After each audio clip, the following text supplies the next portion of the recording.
আসসালামু আলাইকুম। বার্তা নির্যাসে সবাইকে স্বাগতম। চীনে মোদি শি পুতিনের হাস্যোজ্জ্বল আড্ডা। চীনের বন্দর শহর তিয়ানজিনে সাংহাই কোঅপারেশন অর্গানাইজেশনের শীর্ষ সম্মেলনের আগে আড্ডায় মজেছেন তিন রাষ্ট্রপ্রধান। ভারতের প্রধানমন্ত্রী নরেন্দ্র মোদী, রাশিয়ার প্রেসিডেন্ট ভ্লাদিমির পুতিন এবং চীনের প্রেসিডেন্ট শি জিনপিংকে একান্তে আলোচনা করতে দেখা গেছে। দর্শক, আমাদের এই চ্যানেলটি সাবস্ক্রাইব করে আমাদের সাথেই থাকুন। সোমবার 1 সেপ্টেম্বর এসসিও সম্মেলনের আগে তিন নেতাকেই ফুরফুরে মেজাজে দেখা গেছে। সামাজিক যোগাযোগ মাধ্যমে মোদি সেই ছবি পোস্ট করেছেন। ছবিতে দেখা যাচ্ছে মোদি কিছু একটা বলছেন, তা যেন মনোযোগ দিয়ে শুনছেন পুতিন ও শি।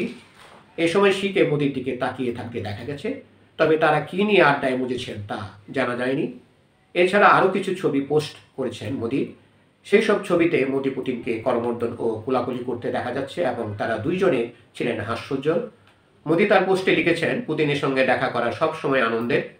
সোমবার সকালে এসসিও সম্মেলনের পরেই পুতিনের সঙ্গে দ্বিপাক্ষিক বৈঠক করবেন মোদি। এরপরে তিনি ভারতে ফিরবেন। যুক্তরাষ্ট্রের সঙ্গে শুল্ক যুদ্ধের আবহে মোদি, পুতিন এবং শি এর এই ঘনিষ্ঠতাকে অত্যন্ত তাৎপর্যপূর্ণ বলে মনে করা হচ্ছে। ভারতের পণ্যের উপর 50% শুল্ক আরোপ করেছে মার্কিন প্রেসিডেন্ট ডোনাল্ড ট্রাম্প। ধাক্কা খেয়েছে ভারত মার্কিন বাণিজ্য।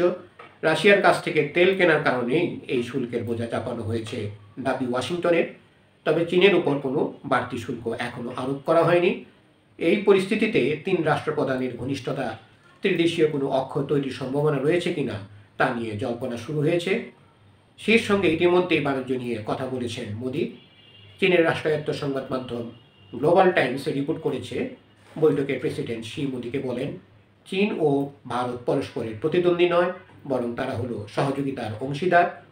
দুই দেশ যে পরস্পরের কাছে হুমকি নয়, বরং একে অন্যের কাছে উন্নয়নের সুযোগ, সে কথা বলেছেন শি।